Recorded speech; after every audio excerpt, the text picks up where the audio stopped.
Alhamdulillah. Ya, selain seorang pengusaha praktisi dunia usaha, beliau ini Pak Dr. Jamaluddin ini juga seorang dosen juga. Nah, Alhamdulillah bisa bergabung dengan kita pada pagi hari ini. Kemudian yang ketiga, ya ini seorang pakar ekonomi Islam. Ya, beliau adalah Bapak Dr. Fahrul Ulum. Assalamualaikum Pak Dr. Fahrul. Waalaikumsalam warahmatullahi wabarakatuh. Alhamdulillah sehat Pak Dokter. Alhamdulillah, mohon doanya pangestunipun. Okay. Alhamdulillah sehat semua. Dan kami juga berharap ya seluruh pemirsa bincang intelektual muslim ini juga dalam kondisi sehat walafiat, tidak kurang satu apapun, sehingga bisa mengikuti kegiatan kita di channel YouTube ya. Nanti bisa mengikuti dengan lancar dan baik. Baiklah para pemirsa, langsung saja saya pengen bincang-bincang dulu dengan Bapak Dr. Sigit. Pak Dr. Sigit ini sebagai penggiat pemberdayaan UMKM, tentunya beliau sangat paham ya kondisi masyarakat ya, kondisi masyarakat ekonomi yang ada di bawah ini. Nah ini bagaimana sih realnya Pak Dr. Sigit ini ya? Realnya di masyarakat itu perekonomian sekarang ini masyarakat itu bagaimana? Secara mikro maupun makro itu bagaimana kondisi realnya itu? Baik, terima kasih Ustadz Yudo Cahyono. Assalamualaikum warahmatullahi wabarakatuh. Waalaikumsalam warahmatullahi wabarakatuh. Alhamdulillah wa syukurillah la haula wala quwata illa billah amma ba'du. Tentunya rekan-rekan semuanya, Ustadz Cahyo, Ustadz Jamaluddin, Dr. Jamaluddin, Dr. Fahrul, serta Ustadz Yudo selaku moderator. Alhamdulillah, syukurillah kita dapat ketemu di hari Ahad yang cerah ya ini ya, nggak ada mendung gitu ya. Baik, terkait sama bagaimana kondisi UMKM, kondisi pelaku usaha, kebetulan kami banyak berinteraksi dengan teman-teman Kadin Sidoarjo, yang itu juga membawai ataupun juga membina UMKM di Sidoarjo dan sekitarnya. Termasuk juga beberapa kali kami diundang untuk sebagai pemateri, pelatih, ataupun juga pendamping di Dinas Koperasi. Memang kondisi yang ada itu ya sangat menyedihkan ya. Pada saat sebelum COVID itu ya agak lumayan begitu ya, tetapi juga permasalahan pasar dan juga distribusi yang itu kadang-kadang juga sangat rumit gitu ya ini. Ditambah lagi dengan kondisi setelah COVID ini. Bingung cari pasar, bingung pemasarannya kemana. Itu yang dialami oleh para UMKM di Sidoarjo. Kalau masalah barang gitu ya, produksi itu bisa memenuhi lah. Tetapi ketika produksi itu kemudian sudah ada barangnya, ini mau kemana? Ya, mau kemana dipasarkan?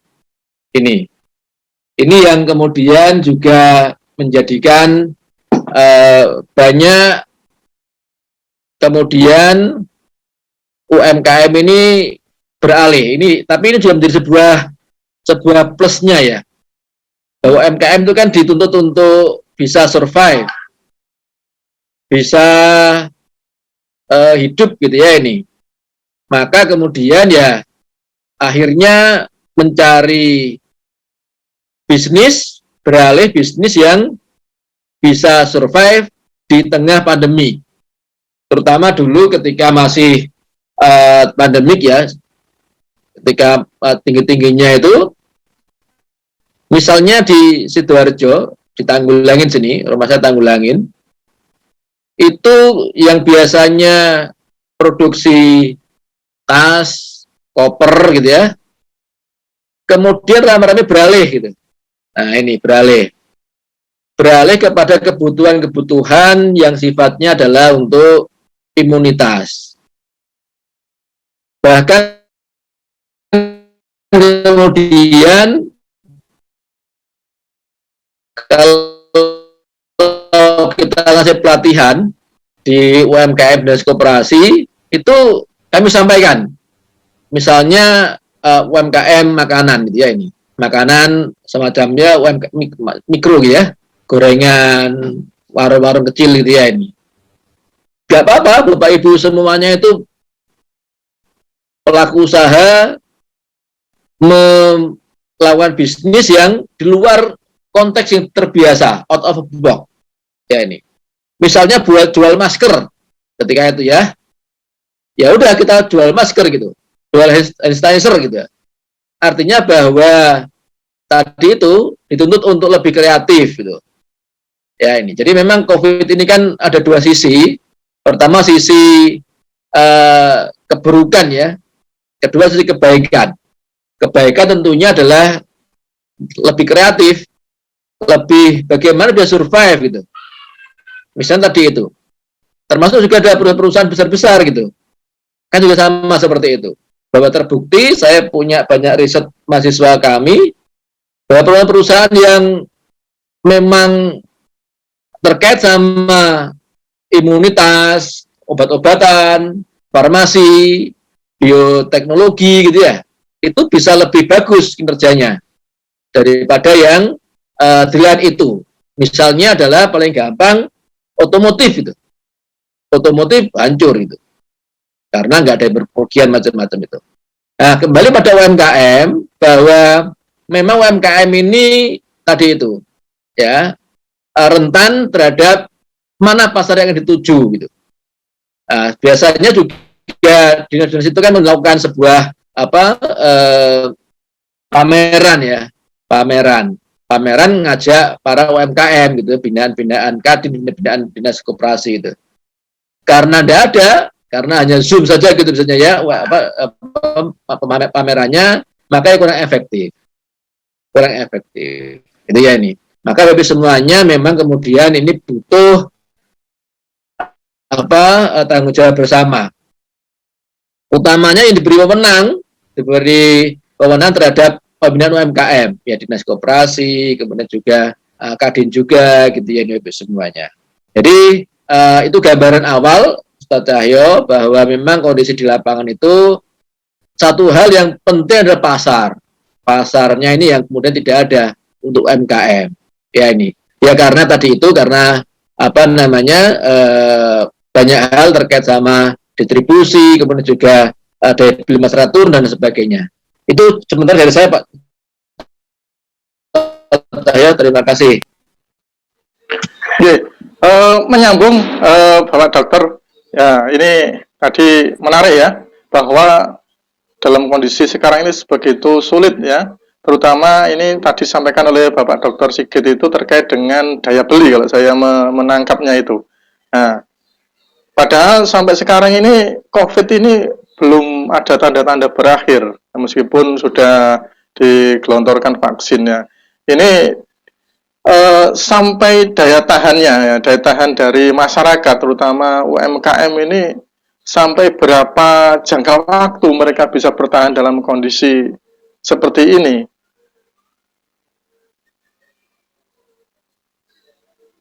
Monggo Pak, sedikit.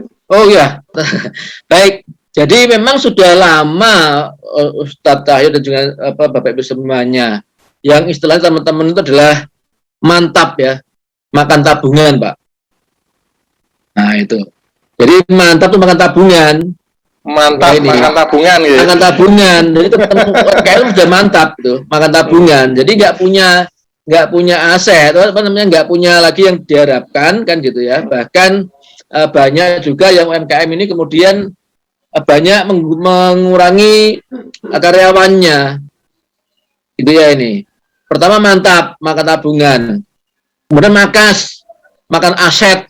Nah, apa aset yang perlu dijual gitu loh ini. Nah ini ya, walaupun kemudian di banyak kebijakan pemerintah ada stimulus ya, stimulus UMKM, kemudian juga ada terkait sama apa namanya seperti BPJS gitu ya ini. Nah ini apa namanya harus kemudian dicari solusi. Beberapa misalnya adalah bantuan-bantuan dari pemerintah seperti BLT lah kalau dulu ya ini juga apa namanya sedikit menghidupi lah dari sisi tadi itu kebutuhan pokok sehari-hari ini. Nah makanya kemudian kita berharap nanti ini dengan vaksin kemudian juga tren melandai gitu ya, semoga juga kita semakin terbiasa untuk bisa survive gitu ya, sehingga UMKM-nya tetap nanti bisa eksis. Gitu Ustadz Yudo. Oke, jazakallah. Terima kasih Bapak Dr. Sigit. Ada istilah ya, istilah yang menarik tadi, yaitu terkait dengan mantap makan tabungan dan mankas makan aset. Aset, Pak Dokter, Jadi kalau ini pandemi belum teratasi juga karena mungkin ya banyak faktor. Nah, ini tabungannya lama kelamaan habis, asetnya habis, bingung ini nanti. Nah ini yang saya ingin ke Pak Dr. Jamaluddin nih sebagai seorang pengusaha ini. Alhamdulillah ya Pak Dr. Jamaluddin. Ini sebagai seorang pengusaha Pak Dokter ini ya. Ini dengan terutama kebijakan-kebijakan pemerintah ini ya. Ini ya bahwa barusan kemarin diumumkan bahwa dilarang pariwisata dibuka. Nah, ini berpengaruh enggak ini dengan kendala-kendala sekarang ini terkait dengan di dunia usaha? Kenapa? Berarti apa? Moda transportasi otomatis berhenti semua. Mereka harus berhenti dan tentunya banyak sekali ya karyawan-karyawan di moda transportasi yang harus istilahnya tadi mantap tadi makan tabungan lagi tadi. Mohon pendapatnya Pak Dr. Jamaluddin.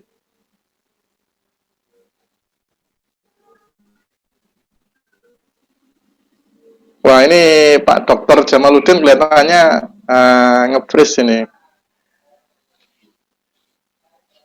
Ya, ini tadi ya Pak Dr. Jamaluddin masih nge-freeze ya sambungan connect internetnya. Nah ini saya langsung ke Pak Dr. Fahrul Lumajah dulu, nanti Pak Dr. Jamaluddin. Alhamdulillah nih Pak Dr. Jamaluddin sudah gabung kali ini. Saya bisa langsung menjawab, Ustaz. Nggih. Monggo Pak Dokter. Maaf sedikit gangguan di sinyal saya. Ini soalnya darurat. Tidak seperti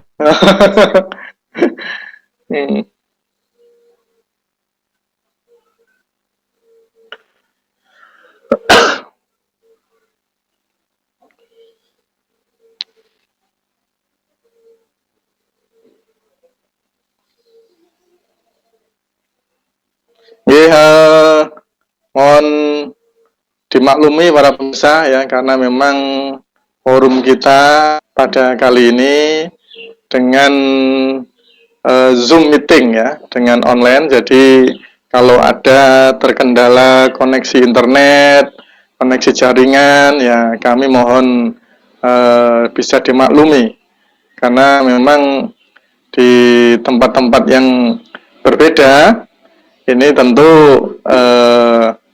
koneksi internet kekuatannya ya berbeda pula, sehingga ya kalau kemudian ada salah satu dari kita, dari kami kemudian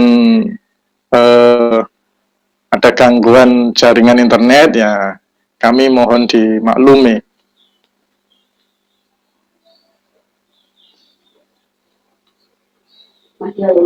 Nah, semoga Pak Dr. Jamaluddin bisa segera bergabung kembali.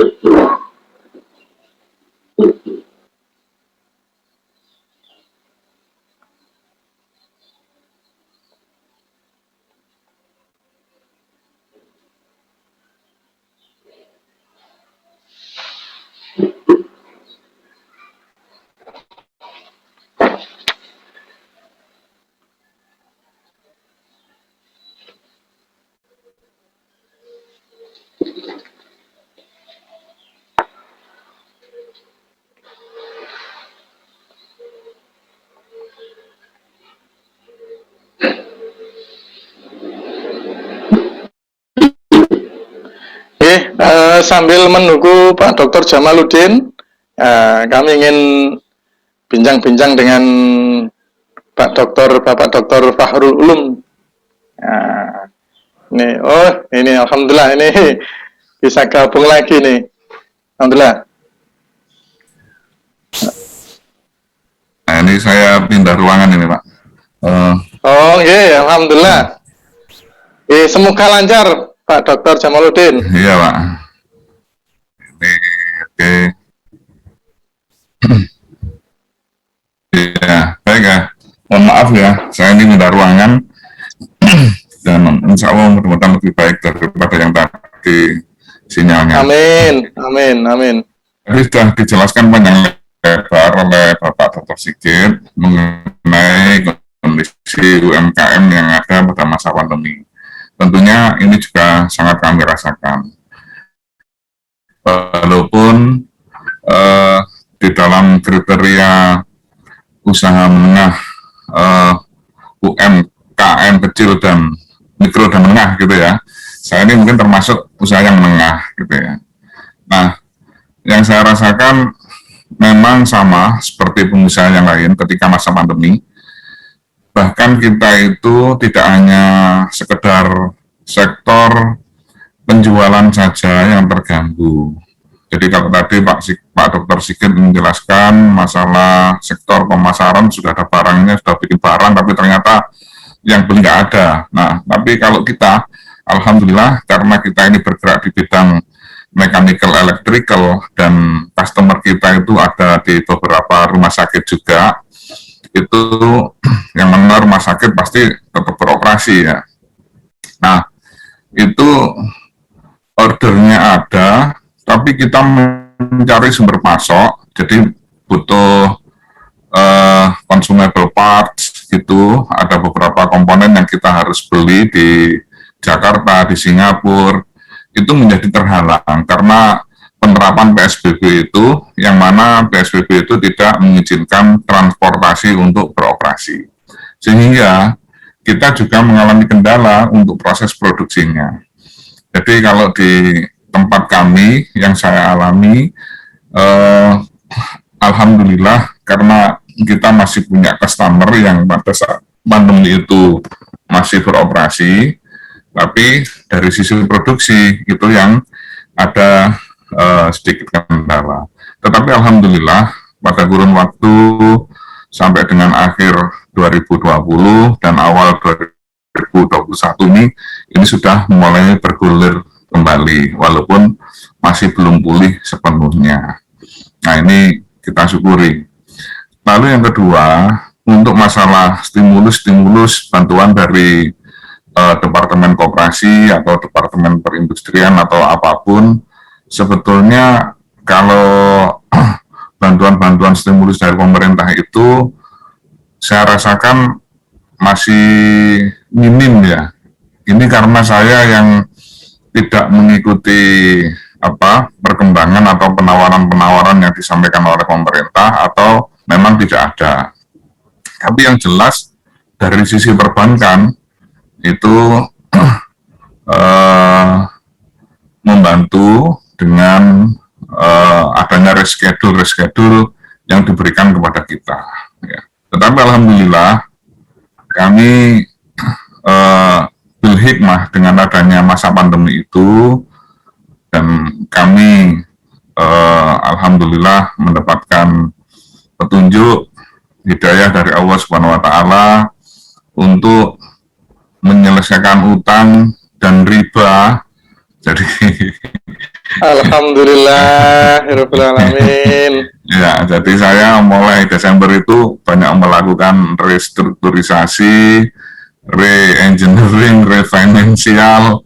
Jadi urusan-urusan utang dan riba itu sejak bulan Desember ini sudah bertahap kita selesaikan. Ya, mudah-mudahan ini menjadi barokah untuk saya khususnya, dan Amin. untuk pengembangan usaha kami. Dan alhamdulillah saat ini sudah insya Allah sudah menunjukkan tanda-tanda mulai bergerak naik ke atas, dan mudah-mudahan kami berharap dan mohon doa dari Bapak Ibu semua untuk kondisi ini bisa segera pulih dan perekonomian bisa segera bangkit, dan umat Islam khususnya tersadar dari masalah utang dan riba. Terima kasih. Amin, amin, amin. Oke. Alhamdulillah, luar biasa ini seorang pengusaha Muslim yang luar biasa Bapak Dr. Jamaluddin ini ya. Nah, ini menyambung ini Pak Dokter ya. Ya, ini menyambung dengan statement Pak Dr. Jamaluddin tadi. Ya, terkait dengan pengusaha-pengusaha Muslim secara umum ya di Sidoarjo maupun secara umum di negeri ini, di Indonesia ini ya. Jadi perannya ini untuk meningkatkan istilahnya perekonomian di Indonesia, terutama ini kalau kemudian bisa dikasih tanda petik itu pengusaha-pengusaha Muslim yang istilahnya masih remaja. Nah, mungkin peran pentingnya di mana gitu. Jadi begini, pengusaha itu kan sangat penting sekali sebetulnya dalam perkembangan suatu negara. Itu ada pakar ekonom pada 3 tahun yang lalu itu menyampaikan, jika suatu negara jumlah pengusahanya itu belum mencapai 2,5% dari jumlah penduduk, maka bisa dikatakan negeri itu masih belum maju. Sedangkan jumlah pengusaha saat itu setelah dikalkulasi itu hanya 1,75%, jadi masih kurang banyak, sekitar 7,5%-an. Nah, ini sebetulnya merupakan peluang bagi pengusaha-pengusaha atau bagi yang akan melakukan usaha. Ini merupakan suatu peluang untuk bisa membuat suatu usaha yang cukup berkontribusi untuk negara kita ini. Cuman rupanya sistem yang ada di Indonesia ini yang mungkin masih belum bisa memberikan suatu kondisi yang kondusif untuk bisa membantu para pengusaha-pengusaha yang baru itu atau yang akan memulai usaha dengan regulasi-regulasi yang tertentu. Nah, ini yang perlu kita harus kaji bersama dengan teman-teman akademisi ya, untuk bisa bagaimana membangkitkan kondisi yang kondusif bagi pewirausaha maupun yang akan melakukan usaha. Karena terus terang terkadang kita itu juga terganjal yang semacam itu begitu ya. Jadi regulasi-regulasi yang kurang berpihak pada pengusaha-pengusaha tentunya yang masih berada pada pengusaha mikro, menengah ya. Itu masih belum ya, pengusaha kecil, mikro, dan menengah itu masih belum merasakan lah dengan bagus gitu ya. Saya kira itu, Ustaz Cahyo.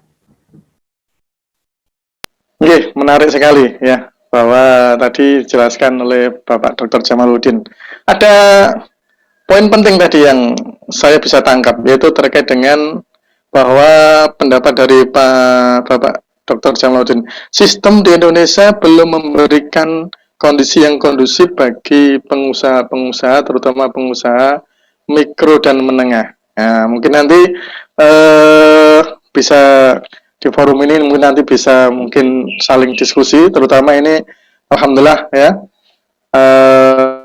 ada bersama kita Bapak Dr. Fahrul, seorang pakar ekonomi Islam, mungkin nanti juga bisa memberikan sumbangsih pemikiran beliau. Ini saya coba menuju ke beliau, Bapak Dr. Fahrul Ulum. Assalamualaikum Pak Dr. Fahrul Ulum. Waalaikumsalam warahmatullahi wabarakatuh. Alhamdulillah, jelas ya. Ini terkait dengan ya menyambung dari statement dari Bapak Dr. Sigit tadi, dan juga ini terkait dengan kondisi yang ada sekarang ini. Ya, sebagai seorang pakar ekonomi Islam, ya, bagaimana sih Pak Dokter menyikapi terkait dengan kondisi yang ada sekarang ini, konsep Islam terkait dengan pemberdayaan umat? Ya. Monggo Pak Dr. Fahrul. Ya, terima kasih. Assalamualaikum. Waalaikumsalam warahmatullahi wabarakatuh. Alhamdulillah. Wa musallam ala Rasulillah, la hawla wa la quwwata illa billah. Amma ba'd. Yang terhormat Pak Dr. Sigit, yang terhormat Pak Dr. Jamal, kemudian Pak Yudo, Pak Cahyo, Pak Taufik, dan lain-lain, Pak Fendi. Alhamdulillah kita bisa berbincang dan bertemu pada pagi hari ini dalam tema pemberdayaan. Jadi yang saya bayangkan itu pemberdayaan ini ya bagaimana menjadikan orang yang tidak berdaya menjadi berdaya. Dan ternyata tadi sudah hadir Pak Dr. Jamaluddin yang sudah sangat berdaya sebagai seorang pengusaha. Ini harus menularkan ilmunya nanti. Ya. Ini saya hanya merefleksi saja bagaimana sebenarnya sebuah pemberdayaan itu. Jadi ini adalah refleksitas saya saja bagaimana sebenarnya sebuah pemberdayaan itu berjalan. Saya punya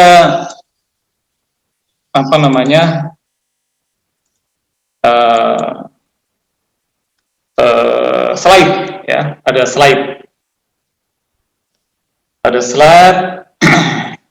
tentang pemberdayaan dalam bingkai ekonomi Islam. Jadi lebih dulu apa itu pemberdayaan? Ya. Di sini sengaja tidak saya ambilkan literatur, tetapi ini refleksi saja. Dan tentu setelah saya membaca sebuah literatur, maka dapat disimpulkan bahwa pemberdayaan itu upaya untuk membangun daya. Upaya membangun daya. Nah, dengan cara bagaimana? Dengan cara mendorong, memotivasi, membangkitkan kesadaran, dan menggali potensi yang dimiliki untuk dikembangkan. Berarti sebenarnya sasaran dari pemberdayaan ini adalah masyarakat-masyarakat yang miskin, masyarakat-masyarakat yang jumud, yang tidak bergerak. Nah, dengan demikian, maka pemberdayaan ini kita lihat dulu. Masyarakat bisa menjadi miskin atau kekurangan itu disebabkan oleh apa? Ini kemiskinan kultural, ataukah kemiskinan struktural, ataukah kemiskinan di luar struktural dan kultural itu. Misalkan seperti adanya kasus pandemi yang membuat orang menjadi harus jual aset, harus jual apa tadi itu tabungan, mantap, makan tabungan, makan tabungan dan sebagainya yang seperti dikatakan oleh Pak Sigit tadi itu. Tetapi yang menjadi sasaran dari pemberdayaan itu biasanya orang-orang yang terpinggirkan, orang-orang miskin, masyarakat yang jumud, yang dia itu sudah pasrah, nggak mau bergerak sama sekali. Gitu. Nah, oleh karena itu maka goal set dari pemberdayaan itu adalah bagaimana masyarakat menjadi berdaya. Indikasinya apa? Arus perekonomian di masyarakat itu berjalan dengan lancar. Kalau memang persoalannya adalah kemiskinan struktural, maka persoalan regulasi harus diselesaikan. Persoalan makroekonomi harus diselesaikan. Persoalan kebijakan-kebijakan ekonomi harus diselesaikan. Jika persoalannya itu adalah kemiskinan itu karena kemiskinan kultural, maka disinilah yang harus kita bangun. Bagaimana membangun sebuah kultur agar masyarakat itu menjadi masyarakat yang berdaya sehingga arus perekonomian menjadi lancar. Indikasi yang berikutnya, di sana ada inovasi-inovasi. Ini refleksi saya begitu. Ada inovasi-inovasi. Apalagi ketika kita menghadapi satu persoalan pandemi seperti ini. Nah, ini yang sangat dibutuhkan adalah inovasi. Kalau memang bisnis yang selama ini, misalnya bisnis fashion, nggak jalan, yang dicontohkan oleh Pak Dr. Sigit tadi itu, bisnis tas menjadi nggak jalan karena apa? Daya beli masyarakat menurun. Kemudian bisnis baju dan sebagainya. Oh, berarti sekarang dialihkan saja kepada bisnis harian, misalkan bisnis yang ada hubungannya dengan kesehatan atau bisnis yang ada hubungannya dengan kebutuhan keseharian, yaitu misalkan makanan ringan. Nah, itu berarti ketika ada inovasi dari masyarakat, berani berinovasi, maka di situ sudah ada indikasi bahwa masyarakat sudah mulai berdaya. Ada satu upaya untuk keluar dari satu keadaan yang jumud. Jadi kalau tadi ada beberapa Pak Sigit ataupun Pak Jamal berbicara tentang persoalan keseharian, sebenarnya saya sendiri juga sekarang sedang melakukan upaya pemberdayaan. Jadi anak-anak yang baru lulus sekolah itu, yang dia belum memiliki pekerjaan, terutama anak-anak yatim, piatu, kemudian anak orang miskin yang kekurangan, ternyata itu mereka bisa kita training. Itu saya training ada berapa puluh anak itu.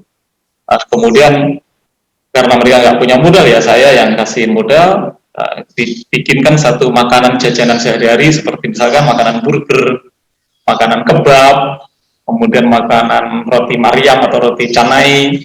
Itu kemudian saya bikinkan rombong-rombong di halamannya Alfamaret, Indomaret, ataupun di ruko-ruko itu saya bikinkan berapa puluh itu. Nah, itu ternyata luar biasa. Ya, mereka bisa bergerak dengan sangat bagus. Dan mereka punya inovasi-inovasi, punya ilmu-ilmu yang kemudian disampaikan kepada saya. Oh, ternyata mereka jauh lebih memahami ketika mereka praktek di lapangan. Terus kemudian kita motivasi dia untuk bisa lebih berdaya. Nah, kebutuhan-kebutuhan yang sangat mendasar dari mereka itu bisa terpenuhi. Nah, jadi saya melihat dari goal setting dari pemberdayaan ini adalah bagaimana arus ekonomi berjalan dengan lancar, adanya inovasi-inovasi di tengah masyarakat yang jumud, dan kemudian kebutuhan terpenuhi. Tentu ini tidak kebutuhan yang sekunder ataupun kebutuhan yang tersier, setidaknya kebutuhan pokok. Kebutuhan pokok itu yang daruriyah itu setidaknya terpenuhi. Itu adalah masyarakat-masyarakat yang kita harapkan dari upaya pemberdayaan itu bisa berjalan.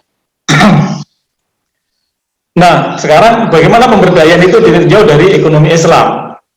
Saya melihat dari sudut pandang ekonomi Islam, itu memang ekonomi Islam ini mendorong agar masyarakat ini untuk berdaya. Bagaimana masyarakat itu bergerak dan berani berubah. Tetapi ketika masyarakat ini bergerak dan berani berubah, masyarakat ini nggak boleh ngawur, tetapi dia harus memperhatikan rambu-rambu aktivitas ekonomi. Makanya saya salut pada Pak Dr. Jamal yang kemudian sangat konsis sekali untuk menghentikan riba. Karena hampir semua pengusaha-pengusaha itu kayaknya Pak Jamal ya, nggak bisa keluar dari riba awal-awal itu. Saking sistem yang kayak begini ini, maka harus dipaksakan untuk keluar dari riba. Dan kemudian kalau misalkan Pak Jamal ini nanti membina para masyarakat agar berdaya, tentu sejak awal diharapkan tidak dibangun dari riba itu. Jadi dalam tinjauan ekonomi, pemberdayaan itu nggak liar, tetapi ada rambu-rambu, yaitu aktivitas ekonomi itu nggak boleh menerjang hal-hal yang di luar syariah. Dalam bahasa Jawa nggak boleh, misalkan bal kedua gede ini sak bantal, pakai kuntal, ya halal, nggak boleh itu. Ada rambu-rambunya. Nah, lebih baik kita miskin daripada kita harus menerjang syariah-syariah itu. Nah, kemudian telaah yang ketiga menurut saya adalah pemenuhan kebutuhan dan makna kebahagiaan. Makna kebahagiaan itu menjadi sangat penting dalam tinjauan pemberdayaan dalam ekonomi Islam. Kalau saya jabarkan sekilas begini, bergerak dan berani berubah. Ada banyak hal yang memotivasi itu. Misalkan Allah berfirman, innallaha la yughayyiru ma biqaumin hatta yughayyiru ma bi anfusihim. Jelas itu, motivasinya sangat jelas. Harus bergerak, harus berubah, nggak boleh jumud. Ya, masyarakat apapun nggak boleh jumud. Kalau kemudian kita bergerak di situ pasti akan ada jalan untuk lebih berdaya. Kita harus bekerja dengan baik. Nabi itu orang yang paling mulia, paling hebat, paling segala-galanya di dunia. Pernah dalam sebuah hadis diceritakan, Nabi mencium tangan kasar seorang pekerja keras. Ini bentuk penghargaan Rasulullah terhadap orang yang mau bekerja dengan baik. Kalau orang mau bekerja keras, itu dihargai oleh Rasulullah. Pernah Rasul mencium tangan seorang sahabat yang kasar karena bekerja keras. Ini penghargaan yang luar biasa. Kemudian pernah juga ada seorang sahabat, tapi ini sudah di masa Umar bin Khattab. Dia habiskan waktunya hanya itu sholat saja di masjid. Dia tafakur di masjid, dia sholat di masjid, kemudian ditegur oleh Umar bin Khattab. Apa yang telah kau lakukan untuk dunia? Aku bermunajat kepada Allah, kata dia. Sudah, seharian kamu hanya di masjid. Keluar, ini tak kasih kapak. Kamu dengan kapak ini bisa bekerja. Itu adalah aktivitas real pemberdayaan yang dilakukan oleh Umar bin Khattab. Jadi, menurut saya, refleksi dari pemberdayaan itu bagaimana secara ekonomi Islam itu sangat dihargai sekali, sangat dihargai. Yang ingin saya sampaikan lagi bahwa tadi rambu-rambu ekonomi kita harus memperhatikan mana halal, mana haram. Ini penting. Sejak awal ini pondasi. Karena apa? Karena begini,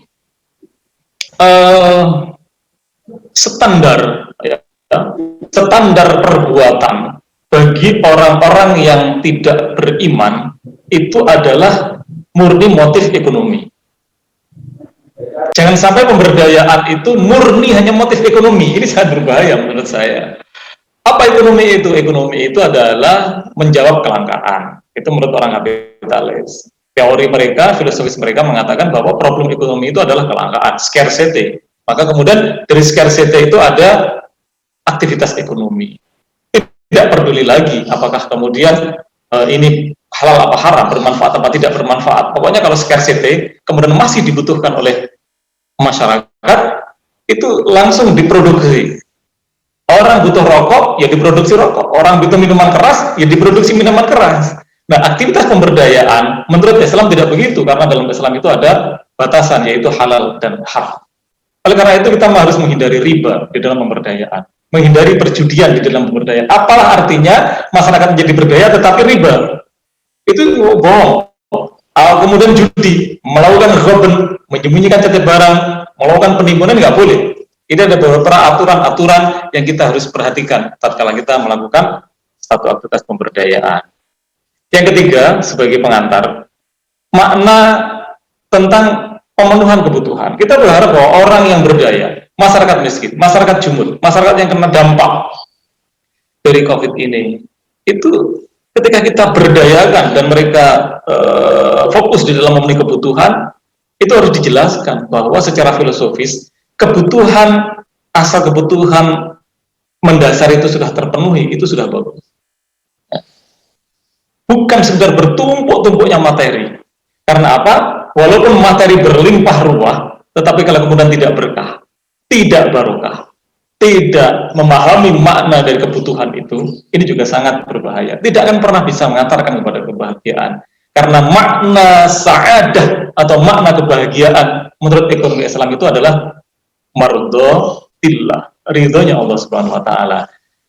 Saya kira ini Pak Yudo tentang pengantar yang mungkin kita bisa perbincangkan dari sudut pandang ekonomi Islam. Jadi saya sangat setuju dengan upaya pemberdayaan bagaimana membangkitkan masyarakat yang jumud, akan tetapi harus ada rambu-rambu ekonomi Islam.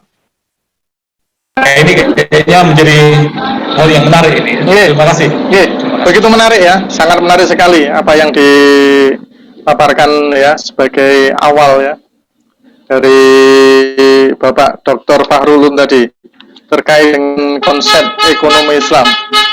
Ya, jadi terkait dengan pemberdayaan tadi ada istilahnya rambu-rambu yang jangan sampai diterjang oleh para pelaku-pelaku usaha UMKM dan sebagainya, yaitu ada halal haram, itu ada sebagai standar yang harus dipegang ya, harus dipegang. Alhamdulillah ya, jadi Pak Dr. Jamaluddin ini sudah mempraktekkan ini, bahwa beliau sudah melepaskan semua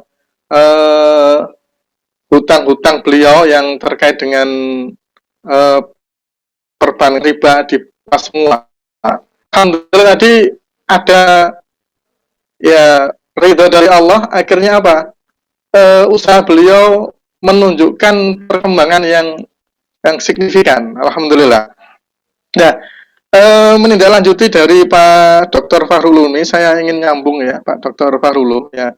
Ini untuk merealisasikan ini, ya, merealisasikan apa yang konsep yang Pak Dr. Fahrul tadi sampaikan, ya, terkait dengan bagaimana ekonomi Islam ini memperdayakan umat ini. Nah, itu bisa direalisasikan di masyarakat itu bagaimana, Pak Dr. Fahrul? Ya, terima kasih. Bicara tentang ekonomi Islam yang berkaitan dengan pemberdayaan, sebenarnya luas, ya. Tapi refleksi yang saya sampaikan 3 tadi itu. Nah, kita lihat dulu pemberdayaan yang ingin kita lakukan ini melatar belakangi masyarakat itu apa tadi? Kalau sekarang ini, kalau lihat curhatnya Pak Jamaluddin ataupun yang disampaikan oleh Pak Sigit tadi itu memang dari sisi regulasi itu memang masih kurang. Berarti ada kekurangan dari sisi struktural, maka disitulah dibutuhkan satu masukan yang terus-menerus, ya, kepada regulator tentu saja, ya, pembuat kebijakan bagaimana agar masyarakat ini menjadi lebih berdaya di dalam aktivitasnya. Tetapi begini, aktivitas pemberdayaan yang digiatkan oleh Pak Sigit itu saya memahami agak susah, gitu ya. Tentu ada banyak keberhasilan, tetapi menghadapi satu problem yang agak susah karena ada hal-hal yang membebani masyarakat secara ekonomi makro. Kita ambil contoh begini, ya. Kita secara ekonomi makro hutang negara kita ini berapa sekarang? 6.000 triliun lebih, ya kan? 6.100 sekian triliun lebih. Sebentar, ini ada hubungannya nanti. Ketika ini misalnya dibagi dengan 260 juta penduduk, itu kenanya sekitar 21 juta loh, hutang itu. Ini kagak ambil satu contoh. Ini ibaratkan aliran darah itu ada banyak kolesterol di darah itu yang membuat seret itu bergerak. Kita ambil contoh lagi. Berapa dana yang diambil oleh para pengemplang ataupun kreditor yang lari ke luar negeri? Itu dibagi itu 6 juta. Yang kemudian menjadi bebannya Bank Indonesia, ya. Kemudian Bank Indonesia itu kalau kemudian dibagi dengan 260 juta penduduk, itu ketemunya 6 juta loh. Artinya jika misalkan Pak Yudo punya istrinya satu ya, Pak Yudo punya istri satu, punya anak 2 misalkan, itu artinya harus menanggung uang yang dibawa lari oleh para pencuri itu 24 juta. Ini pendekatan makronya. Ini mempengaruhi perekonomian yang dijalankan oleh masyarakat. Gitu. Nah, kalau kemudian penghasilan kita di dalam berbisnis sebulan dapat 3 juta, itu hakikatnya sebenarnya kurang dari 3 juta itu, apalagi nanti dikurangi berbagai pajak-pajak yang ada. Nah, itu kalau orang berpenghasilan 3 juta. Nah, kalau kemudian orang itu kan masih banyak sekarang yang berpenghasilan hanya 1,5 juta atau 1 juta, itu kan artinya minus. Maka dari itu aktivitas pemberdayaan sekarang ini yang digiatkan oleh Pak Sigit dan sebagainya itu berat, gitu. Aktivitas yang sangat berat. Tetapi sekali lagi, sekalipun itu berat tidak boleh kita berhenti, tapi terus melakukan dan melakukan evaluasi. So, kesimpulannya, dari sudut pandang ekonomi Islam, harusnya negara, kalau dari sisi kritik ya, nggak boleh terus membesar-besarkan hutang yang itu akan membebani rakyatnya. Long rakyat saja, seperti Pak Jamaluddin itu sudah serius untuk melunasi hutang-hutangnya. Gitu. Nggak boleh diterus-terusin, itu yang pertama. Yang kedua, tentu, dari sisi ekonomi Islam terus melakukan edukasi, melakukan motivasi kepada masyarakat agar terus bekerja. Karena bekerja itu adalah satu aktivitas yang diwajibkan oleh Allah Subhanahu wa taala. Sedangkan kewajiban Allah itu adalah memberikan rezeki kepada kita. Saya nggak mau mengatakan kewajiban Allah, tetapi yang dilakukan Allah adalah memberi rezeki kepada kita. Kewajiban kita adalah bekerja dengan sangat serius, dan Rasul memerintahkan itu, dan Rasul menghargai itu, memberi penghargaan yang tinggi. Nah, jadi realisasinya seperti itu. Realisasinya terus melakukan masukan-masukan secara regulasi bagaimana melakukan keperpihakan yang benar.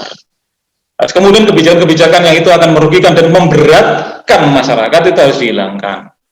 Ya, tidak kemudian justru semakin memberatkan masyarakat. Masyarakat kita itu adalah masyarakat yang pekerja keras, betul sungguh. Saya pernah studi di Australia, di Sydney University. Orang sana itu jam 10 baru berangkat, betul itu. Jam 9 itu baru berangkat kantor, jam 10 berangkat ke kampus, jam 11 berangkat ke kampus, pulang jam 3 sore, sama dengan kita, pulang jam 4 sore. Loh, begitu kok ekonominya nggak ada masalah, iya karena nggak punya utang kan, mereka itu. Jadi kalau penghasilan 10 juta ya memang dimakan, kemudian di saving, gitu. Lah kita enggak. Bayangkan, kita penghasilan 5 juta untuk kesehatan, untuk pendidikan, nggak ada yang di-saving gitu. Karena apa? Karena hidupnya digadaikan dari kredit. Hidupnya rata-rata tergadai dari kredit. Nah, jadi kesimpulannya bahwa kita ini memang selain menguatkan solusinya, selain internal di masyarakat bawah dan terus dimotivasi dan bergerak terus, tetapi secara struktural kita harus terus melakukan kritik atau masukan-masukan agar tidak memberatkan apa yang dilakukan oleh masyarakat. Masyarakat kita itu menurut saya masyarakat yang bagus. Bayangkan orang jualan bakso itu loh, subuh itu sudah polokan daging, ya Allah, sudah digiling, nanti sore bekerja, dijajakan sampai malam pulang. Itu pekerjaan nggak ada tandingnya, itu pekerja-pekerja Indonesia itu mantap, itu bukan makan tabungan, tapi benar-benar mantap pekerja Indonesia itu. Hanya saja ada beberapa kendala yang harus diselesaikan. Biar nggak berpanjang-panjang, saya kira sementara ini dulu. Terima kasih Bapak Dr. Fahrul Ulum. Bapak-bapak yang dirahmati Allah, luar biasa yang disampaikan oleh Bapak Dr. Fahrul Ulum. Jadi tentang sistem ekonomi Islam dalam pemberdayaan ekonomi umat ini.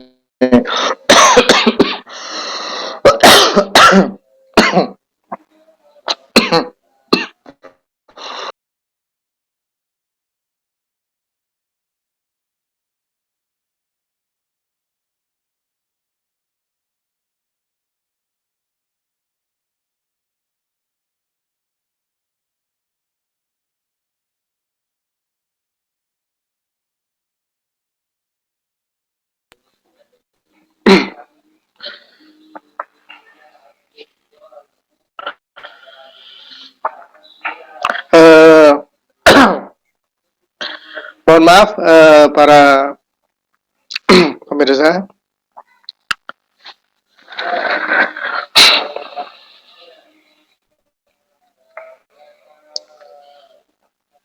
Yang disampaikan oleh Pak Dr. Fahrul tadi menarik ya, terkait dengan sistem ekonomi Islam ini mungkin bisa menjadi renungan dan pemikiran kita bersama, sehingga bisa memperbaiki perekonomian di negeri kita ini. Alhamdulillah, ini ada pertanyaan dari Abu Taki dari Sedati ini. Mau nanti pendapatnya dari Pak Dr. Sigit, Pak Dr. Jamal, dan juga Pak Dr. Fahrul Ulum. Ini Assalamualaikum, salam hormat saya bagi semua pemateri. Secara prinsip tentu mayoritas muslim akan setuju dengan ekonomi Islam. Akan tetapi secara konsep dan aplikasi apakah hal itu mungkin untuk diterapkan sekarang di Indonesia? Karena berbicara ekonomi kan bukan aspek mikro saja. Dia terkait yang aspek makro yang bersifat global. Mungkin mohon pendapatnya juga ini dari Pak Dr. Sigit, Pak Dr. Jamal, Pak Dr. Fahrul Ulum terkait dengan pertanyaan dari Abu Taki Sedati ini. Monggo Pak Sinten riyen iki, Pak Dr. Sigit riyen mohon. Maaf Monggo. Pak, diulang lagi Pak. Tadi saya belum nyimak Pak. Maaf. Oke. Saya ulang lagi. Assalamualaikum, salam hormat saya bagi semua pemateri. Secara prinsip tentu mayoritas muslim akan setuju dengan ekonomi Islam. Akan tetapi secara konsep dan aplikasi apakah hal itu mungkin untuk diterapkan sekarang di Indonesia? Bukan aspek mikro saja. Dia terkait juga dengan aspek makro yang bersifat global. Oke. Ya, kalau menurut saya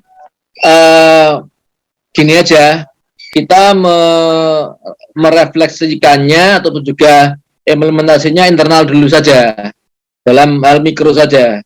Dalam arti misalnya tadi itu, contohnya sama Dr. Jamaluddin, nggak usah pakai transaksi yang riba, ya itu yang kita kerjakan gitu. Menurut saya begitu.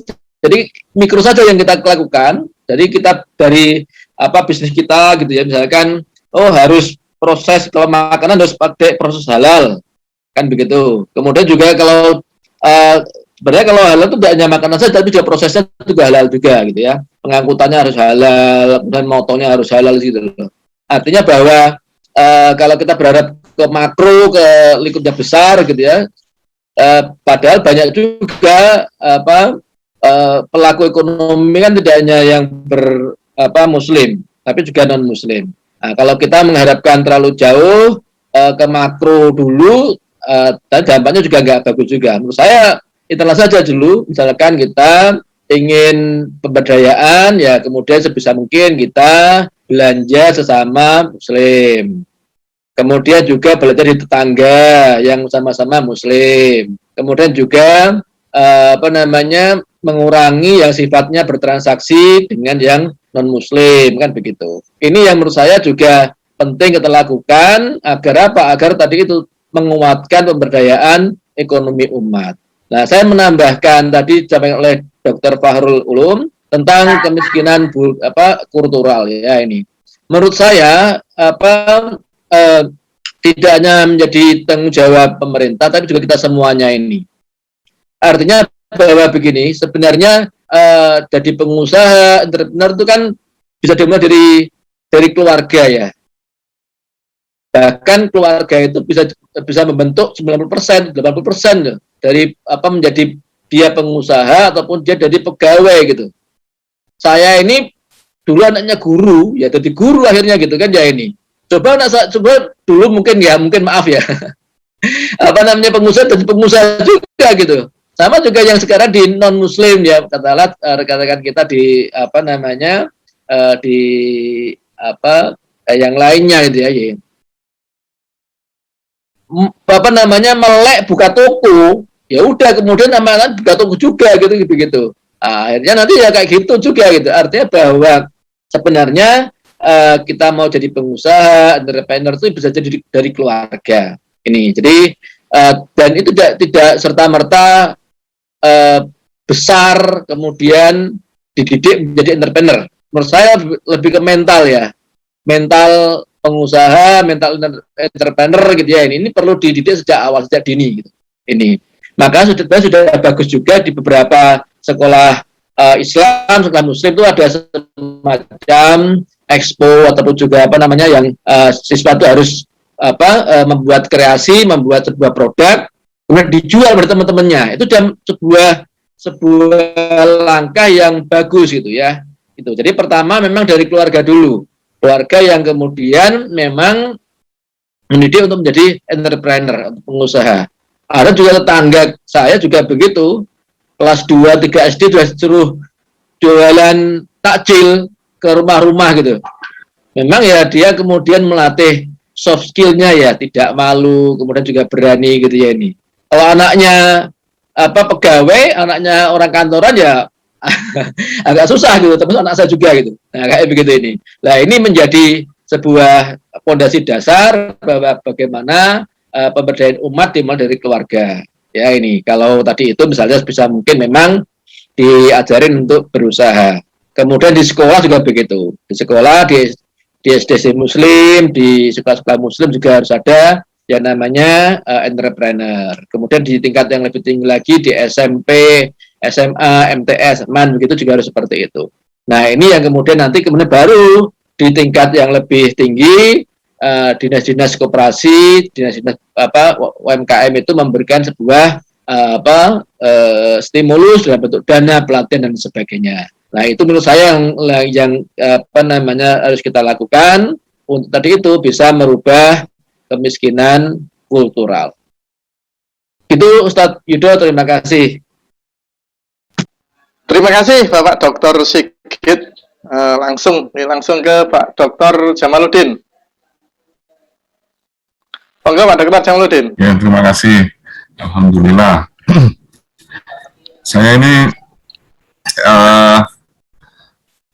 melacak ke kedua orang tua saya, ke kakek nenek dan Mbah Buyut itu guru semua. Nggak ada yang berusaha. Melenceng Pak ya, berarti ya. Saya di guru juga, di dosen ya Pak. Iya kan, di dosen toh. Iya. Makanya usahanya ya gini-gini aja. Ya tapi alhamdulillah disyukuri aja. Ya. Jadi begini. Ini ada satu kasus Pak ya. Saya pada awal tahun 2020 itu mencoba untuk ekstensifikasi usaha dengan memproduksi lampu LED yang bolam itu, ya. Nah, awal-awal saya import dari negeri X, nggak saya sebutkan negerinya, dari negeri X. Nah, lalu kita rakit. Sebetulnya dia juga menyediakan produk bolam LED itu yang sudah jadi. Kita tinggal ngasih merek aja, tapi saya nggak mau, karena harus ada sesuatu yang saya kerjakan di sini, supaya ada ahli teknologi, itu keinginan saya. Lalu setelah berjalan beberapa saat, saya mencoba agar supaya bagaimana produk dari negeri X itu kita produksi sendiri di dalam negeri, ya.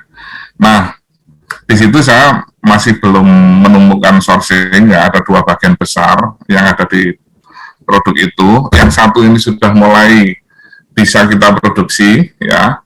Lalu yang kedua ini karena berkaitan dengan teknologi, ini rupanya kita masih meraba-raba dan belum ada yang produksi di sini, ya. Sehingga saya berkeinginan yang kedua ini juga dapat diproduksi di Indonesia ini. Jadi dua-duanya ini, kedua komponen besar ini bisa kita produksi di dalam negeri, sehingga kita punya kegiatan dan kita bisa berkarya, dan kita bisa menjual karya kita. Nah, dari perjalanan, setelah saya menganalisis dua komponen besar itu kalau bisa diproduksi di Indonesia, utamanya perusahaan saya bisa bikin itu setelah saya kalkulasi, walaupun dalam jumlah yang besar, itu ternyata harganya itu masih lebih tinggi daripada harga dari negeri X ditambah transportasinya. Nah, ini satu contoh. Nah, seandainya pihak pemerintah itu bisa melakukan suatu regulasi yang baik untuk melindungi para pengusaha di dalam negeri untuk bisa mengembangkan produk-produknya.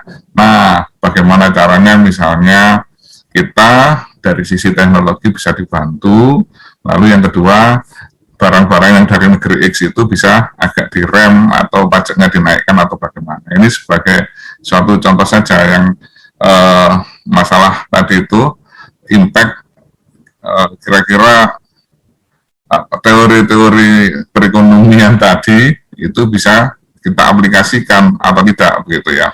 Nah, sudah disampaikan Pak Dr. Sigit tadi, memang tanggung jawab kita semua, dan saya yakin yang ada di bawah ini luar biasa sekali tanggung jawabnya. Nah, ini kan tadi disampaikan Pak Dr. Warur. Nah, ini yang berada di atas itu bagaimana? Nah, ini kan tinggal bikin regulasi, tinggal ngatur-ngatur kanan kiri. Ini berpihak pada kerakyatan, insya Allah ini akan sukses tentunya. Dan dakwah mengenai riba itu ya tentunya harus kenceng juga di atas ya, tapi mudah-mudahan kenceng lah, karena saya pernah membaca sekitar 2 pekan yang lalu itu Bu Sri Mulyani Menkeu itu sudah menyampaikan bahwa ini perekonomian Indonesia ini yang paling cocok ya perekonomian Islam gitu ya, tanpa riba ya. Mudah-mudahan ini ada apa tindak lanjutnya. Terima kasih Pak.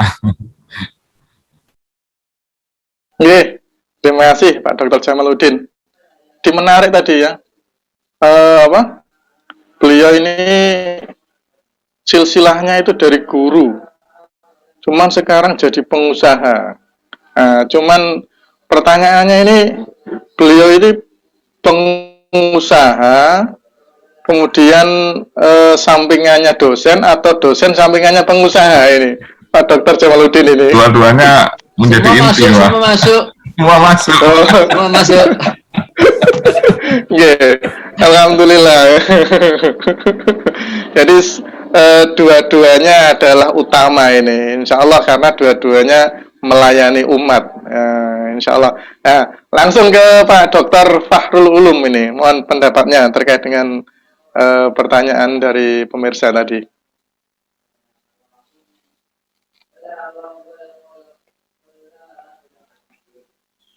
Ya, terima kasih. Kalau ditanyakan tentang konsep ekonomi Islam, konsepnya sudah banyak.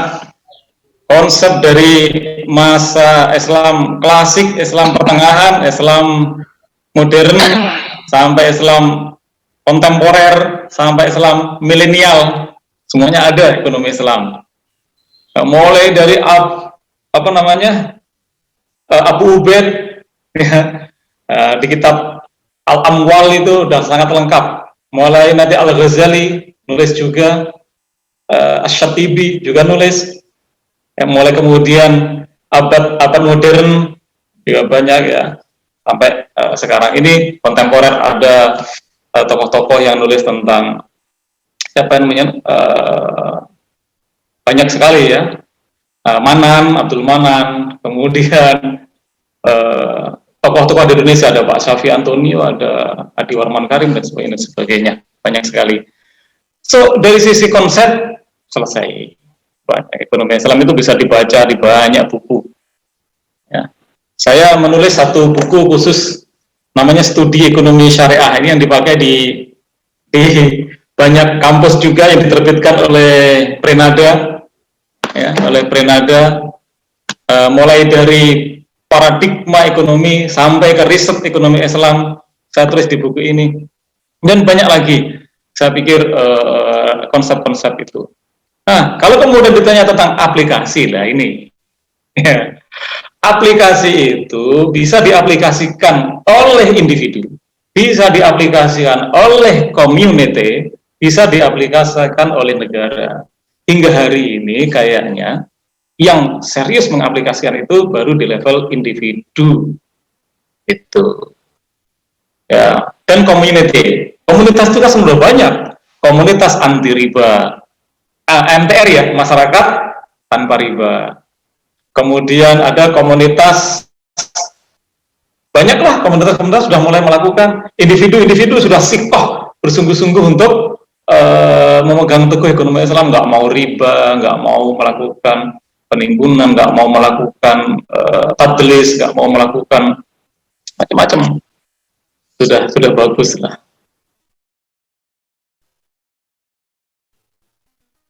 Nah,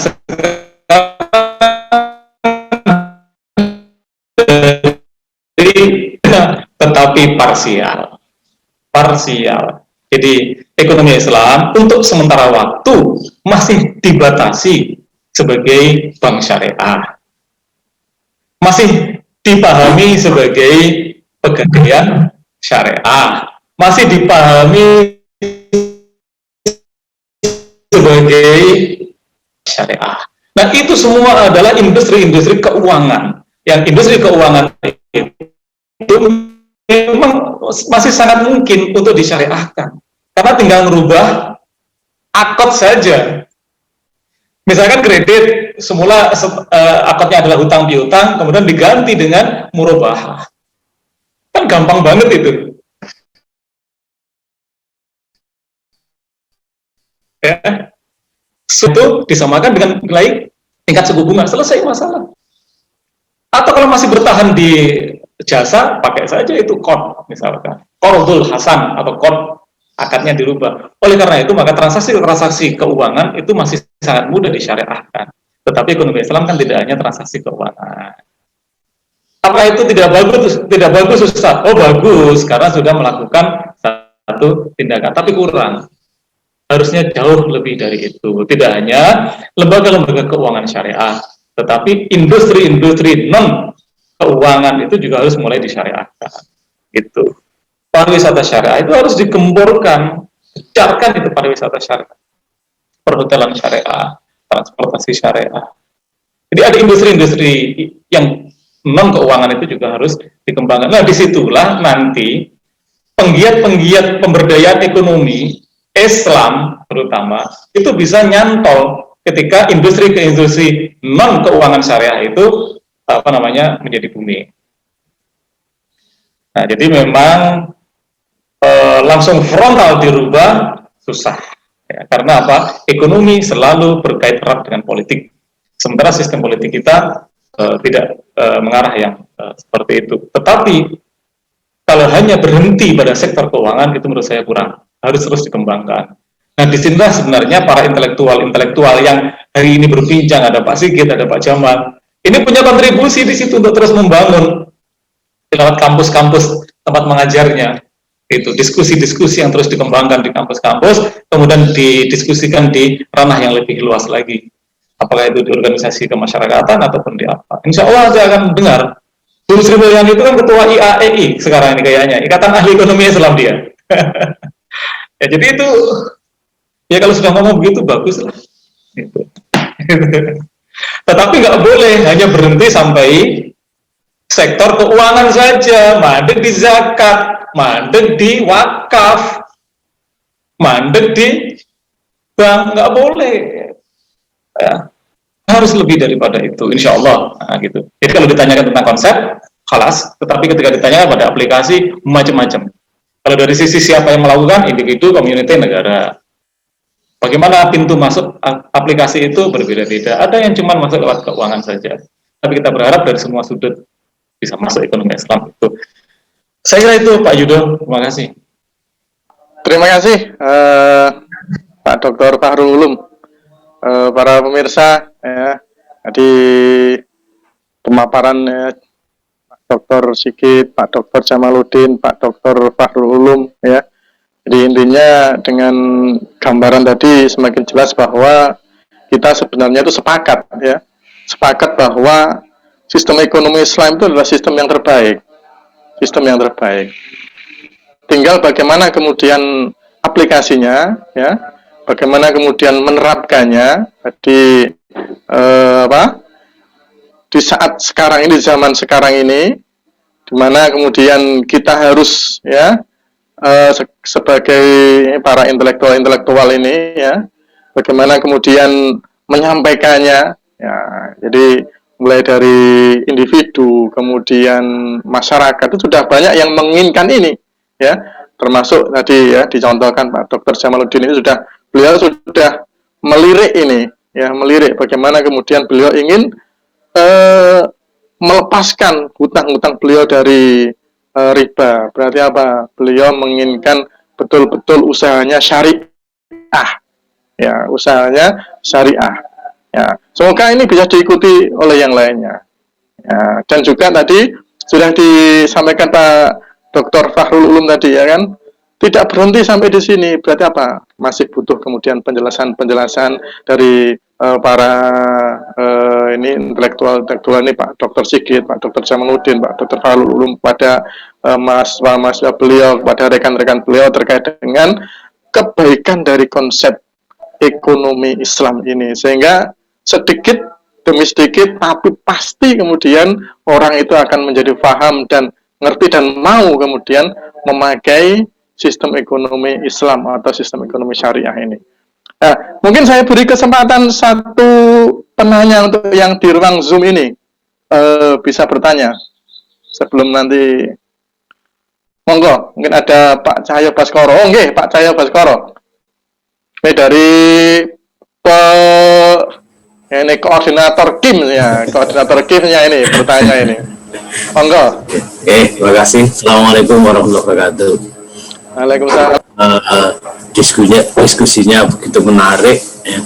Mulai dari penjelasan Bapak Dr. Sigit tadi bagaimana memberdayakan UMKM, lika-likunya, termasuk dari praktisi ini ya, seorang guru yang merangkap pengusaha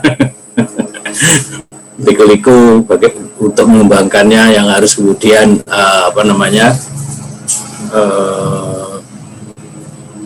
berusaha untuk meninggalkan riba dan sebagainya. Kemudian ini mungkin saya mempertanyakan satu hal ini ya. Kita tahu ekonomi yang diterapkan saat ini bukan hanya di negeri kita tapi di seluruh dunia itu kan sistem kapitalis. Nah, sementara tadi kita sudah mendiskusikan bahwa ada sistem lain yang insya Allah bagus, ya, yaitu sistem Islam. Nah, sebenarnya perbedaan mendasar antara sistem kapitalis dan sistem ekonomi Islam itu bagaimana? Nah, sehingga kita bisa menyadari, ya, terutama masyarakat ini, oh kalau begitu seharusnya yang seperti ini dan seterusnya. Ya, mungkin itu yang bisa saya tanyakan. Ya, Oh iya. Terima kasih. Oke, bisa ditangkap insya Allah. Ini dari pertanyaan dari Pak Cahyo Baskoro ini sebagai pertanyaan kehormatan nih karena beliau adalah koordinator dari forum ini. Alhamdulillah. Mungkin ada yang berkenan untuk memberikan jawaban dari pertanyaan beliau. Mungkin Saya mungkin Pak ya. Jamaluddin. Nggih, monggo Saya Pak itu Dr. Jamaluddin. kan bukan orang ekonomi. Jadi setahu saya kapitalis dan sistem ekonomi Islam ya. Kalau kapitalis ya menganjurkan utang dan riba itu. Kalau Muslim Islam ya menghilangkan itu. Tapi saya pikir untuk penjelasan yang lain-lainnya Pak Dr. Fahrul atau Pak Dr. Sigit lebih pintar. Terima kasih. Iya, terima kasih. Singkat, padat, jelas. Nah, ini dari Pak Dr. Jamaluddin karena beliau seorang praktisi ya, seorang praktisi. Monggo Pak Dr. Fahrul mungkin bisa menjelaskan terlebih dahulu dari pertanyaan Pak Cahyo tadi. Pak Sigit mungkin. Pak Sigit?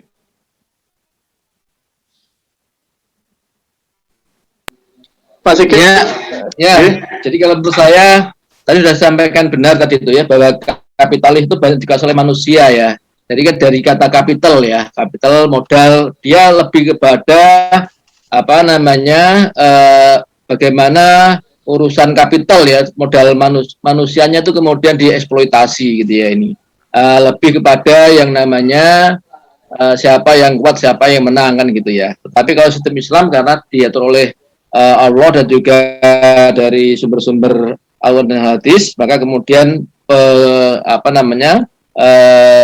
bagaimana melakukan transaksinya ya kemudian harus berdasarkan aturan Islam tadi itu yang disampaikan oleh Pak Jamal tadi itu. Implikasinya adalah tadi itu ada namanya riba bagi hasil kan gitu ya. Kalau yang di kapitalis mungkin nggak seperti itu gitu ya. Itu dari saya Dr. Fahrul dan Pak Yudo. Iya, terima kasih Pak Dr. Sigit. Langsung ke Pak Dr. Fahrul. Ya, terima kasih. Saya pernah membuat satu slide kayaknya berkaitan dengan ini. Mohon bersabar ya. Mohon bersabar gitu. Nggak apa ya. Saya pernah bikin slide itu kayaknya.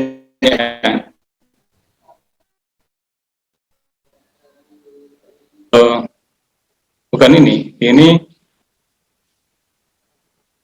slide yang satunya.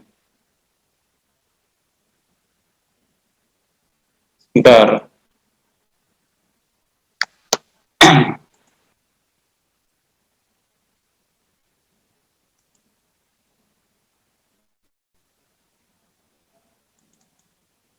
ini. Jadi kalau agak detail sedikit perbedaan antara kapitalis, sosialis, dan Islam itu begini. Ini refleksi saya ya. Jadi pertama berkaitan dengan kepemilikan. Orang-orang kapitalis, ideologi kapitalis itu menganggap kepemilikan itu pokoknya yang dikuasai oleh dia. Dan kepemilikan itu ada milik swasta, milik negara, gitu aja. Itu. Tapi kalau dalam Islam, kepemilikan itu apa? Sesuatu yang diizinkan oleh Allah itu berarti milik. Nah, sesuatu yang diizinkan oleh Allah itu bisa bermacam-macam. Melalui asbabut tamaluk, sebab-sebab kepemilikan. Apa sebab kepemilikan? Macam-macam. Dari waris, sebab kepemilikan. Dari bekerja yang halal, sebab kepemilikan. Dari samsaroh, bekerja makelar, sebab kepemilikan. Dari syirkah, sebab kepemilikan. Pokoknya nanti para ulama itu sudah mendefinisikan mana yang terkategori sebagai sebab-sebab kepemilikan. Itu masuk dalam izin asyari, izin Allah Subhanahu wa taala. Ini konsep kepemilikan. Tapi kalau kepemilikan dalam kapitalis enggak. Pokoknya yang bisa dikendalikan, yang bisa dia kuasai dan dianggap enggak ngerugiin orang lain, kepemilikan dia. Gitu. Enggak ada batasan jumlah, minimal maksimal enggak ada. Dalam Islam juga enggak ada. Yang kedua, tadi yang pernah saya kupas tentang kebutuhan dan standar kebahagiaan. Kalau orang kapitalis itu, kebutuhan-kebutuhan mereka itu materi belaka. Dan standar kebahagiaannya adalah bertumpuk-tumpuknya materi. Itu orang kapitalis. Jadi aktivitas ekonomi dalam kapitalis itu adalah menjawab scarcity. Menjawab kelangkaan. Gitu. Oleh karena itu mereka terus materinya diperbanyak. Pokoknya kata mereka, walaupun faktanya orang yang bertumpuk-tumpuk materi itu sebenarnya juga nggak tentu langsung bahagia juga gitu. Kalau dalam Islam, kebutuhan itu ada dua, kebutuhan material dan kebutuhan ruhiyah. Dan standar kebahagiaan itu adalah keridhaan Allah. Sehingga ada unsur halal dan haram. Sehingga ketika kita itu punya uang 100.000 misalkan, tidak 100.000 itu kita pakai untuk membeli sesuatu yang materi semua. Bisa jadi yang 25.000 kita infakkan. Itu bahagia. Bisa jadi yang 25.000 kita sedekahkan kepada fakir miskin. Itu bahagia. Ini berkaitan dengan kebutuhan. Kemudian peran negara. Kalau dalam dunia kapitalis, negara itu hanya sebagai regulator tok sudah. Gitu. Hanya sebagai regulator. Kalau dalam Islam, negara itu bisa sebagai regulator, bisa sebagai pelaku dan pelindung rakyat agar dia tidak jatuh ke dalam perbuatan dosa di dalam berekonomi. Itu. Nah, yang keempat berkaitan dengan produksi, konsumsi, dan distribusi. Orang-orang kapitalis ketika dia memproduksi sesuatu, itu hanya menjawab scarcity. Hanya menjawab scarcity saja. Jadi, wah ini masyarakat butuh minuman keras ini, miras gitu, butuh minuman keras. Tetapi miras kan nggak ada. Scarcity, ada kelangkaan ini, berarti harus diproduksi. Lah, itu dalam konteks kapitalis sah. Makanya kemudian ketika impor miras, itu masuk dalam undang-undang. Seandainya kemarin undang-undang itu nggak dipermasalahkan oleh umat Islam, cool. Nah ini kapitalis. Tapi dalam Islam tidak. Gitu. Konsumsi menurut orang kapitalis hanya mengandalkan value saja. Pokoknya ini bernilai konsumsi maka dikonsumsi. Apakah itu form konsumsi, form value, kemudian time value, kemudian macam-macam. Pokoknya dia dianggap memiliki nilai maka bisa dikonsumsi. Kalau di dalam Islam konsumsi dibatasi halal dan haram. Oh ini konsumsi ini nggak boleh karena haram. Kemudian menurut kapitalis, ekonomi kapitalis, mekanisme pasar yang dipakai untuk mendistribusikan kekayaan di tengah-tengah masyarakat itu hanya menggunakan mekanisme price, menggunakan mekanisme harga, menggunakan mekanisme pasar ansih murni. Itu untuk mendistribusikan kekayaan di tengah masyarakat. Itu kapitalis. Jadi nanti di dalam dunia kapitalis ini ada para produsen-produsen superior. Ada konsumen superior, tapi sebalik dicontohkan oleh Pak Jamal agak panjang ketika hendak memproduksi lampu LED tadi ya, lampu LED itu. Nah, dalam konteks ini, dalam persaingan kapitalis, ya Pak Jamal masuk dalam produsen yang inferior, kalah. Karena biaya produksi lebih tinggi daripada harga yang ada di pasaran. Kalau dipaksakan bersaing bisa gulung tikar itu. Dan hanya mekanisme itu, kalau Anda gagal masuk pasar, nggak usah masuk pasar. Akhirnya begitu. Konsumen juga begitu. Coba kalau misalkan kita punya uang 100.000, jalan-jalan ke mall, yang ada hanya gigit jari. Mau beli ini nggak cukup, beli ini nggak cukup. Berangkat ke mall jam 3 sore, pulang jam 10 malam nggak bawa apa-apa. Gitu. Itu berarti pembeli-pembeli yang inferior. Nah, mekanismenya cuma itu saja kalau di dunia kapitalis. Jadi siapa yang bisa masuk pasar, oke, yang nggak bisa dia akan terpental. Tapi dalam Islam, mekanisme yang dipakai ada selain menggunakan mekanisme pasar, selain memperhatikan halal haram, benda-benda yang boleh diproduksi dan dikonsumsi, ada mekanisme non pasar yang ini diadopsi dan dilegalkan. Apa itu? Infak, sedekah, zakat, apalagi itu, wakaf, waris, dan masih banyak lagi mekanisme-mekanisme non pasar untuk melakukan distribusi kekayaan di tengah masyarakat. Jadi kalau ekonomi Islam itu diterapkan, insya Allah nanti kesejahteraan itu merata. Itu kesejahteraannya itu merata, dan tidak hanya merata tapi adil, ya, adil. Itu enggak ada yang dirugikan.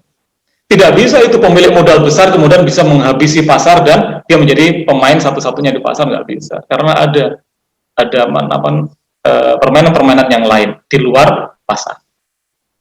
Saya kira ini sedikit perbedaan, bukan sedikit ya, agak fundamental juga sih perbedaannya antara kapitalis dengan Islam berkaitan dengan ekonomi. Oke, alhamdulillah. Dan tentu masih banyak lagi. Terima kasih. Oke, jazakallah. Terima kasih Pak Dr. Warul Ulum, Pak Dr. Jamaluddin, Pak Dr. Sigit. Luar biasa para pemirsa yang dirahmati Allah, ya. Jadi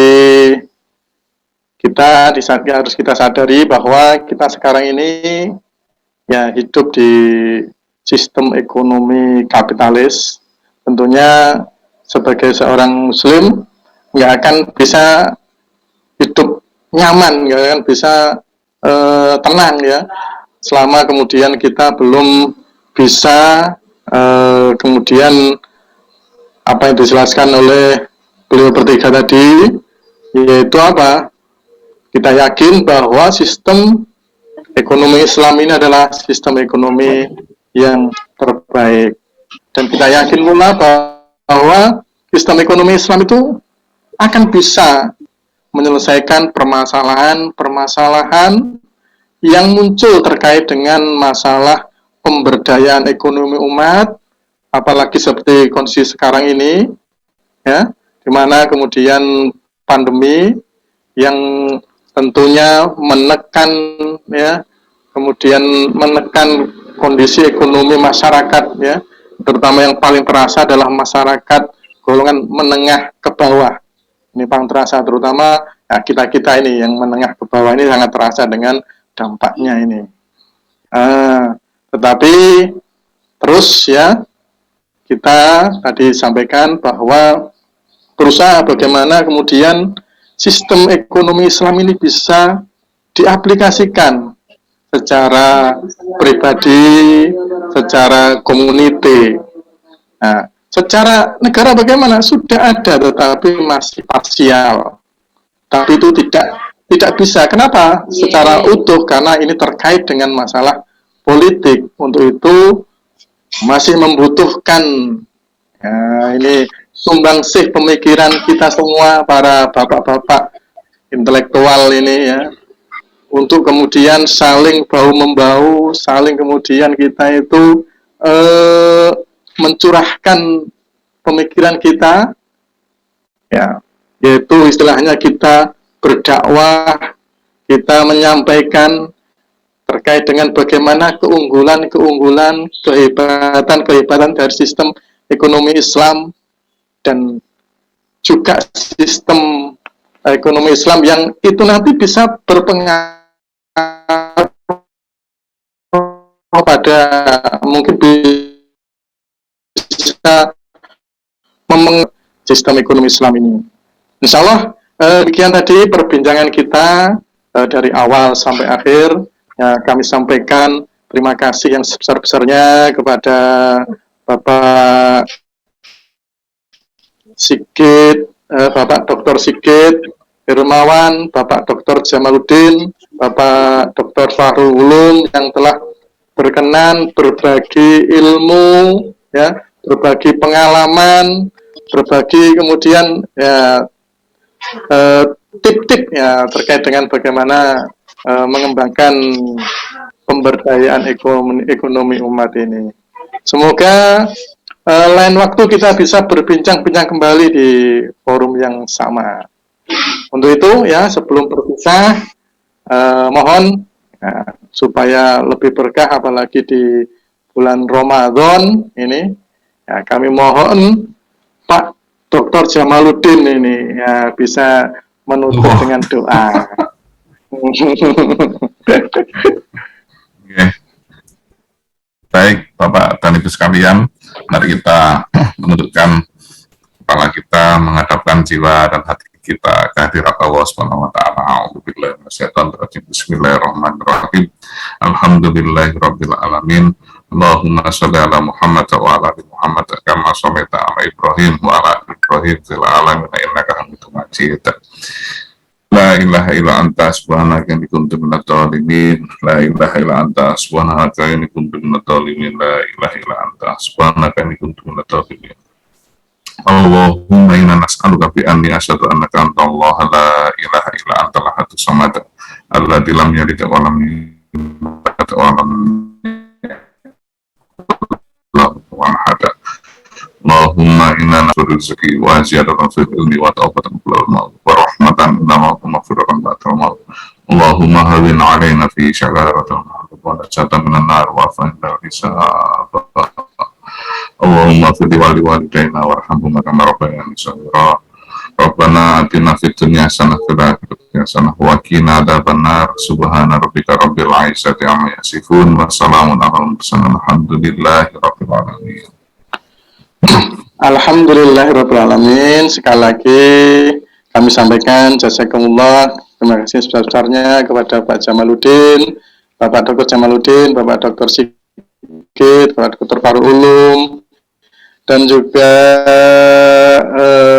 bapak-bapak yang lain yang telah bergabung di forum Bincang Intelektual Muslim pada pagi hingga siang hari ini. Semoga apa yang kita lakukan pada pagi hingga siang hari ini, terutama di bulan suci Ramadan, menjadi amal ibadah kita semuanya.